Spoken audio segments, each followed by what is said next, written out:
ବହୁଦିନ ପରେ ମାଇଁ ଘରକୁ ଆସିଥିଲେ। ତେଣୁ ମାଇଁ ଭାଣେଜୀ ମିଶି ରୋଷେଇରେ ଲାଗି ପଡ଼ିଲୁ। ସକାଳ ଟିଫିନରେ ଥିଲା ଦଲିଆ, ଖରାବେଳ ଖାଦ୍ୟରେ ଥିଲା ଡାଲି, ପୋଇ ତରକାରୀ, କଲରା ବାଇଗଣ କଦଳୀ ଚିପ୍ସ, ବଡ଼ି ବାଇଗଣ ଟମାଟୋ କଞ୍ଚାଲଙ୍କାର ପାଗ, ଆଉ ଥିଲା ପଶ୍ଚିମ ଓଡ଼ିଶାର ଫେମସ୍ କରଡ଼ି ଭଜା। ରାତିରେ ମନ ହେଲା ଟିକେ ମଣ୍ଡା ପିଠା ପାଇଁ। ତେଣୁ ଲାଗି ପଡ଼ିଲୁ ମଣ୍ଡା ପିଠା ପ୍ରସ୍ତୁତିରେ।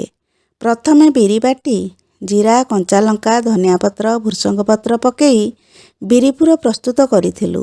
ଏହା ଖାଇବାକୁ ଖୁବ୍ ଟେଷ୍ଟି।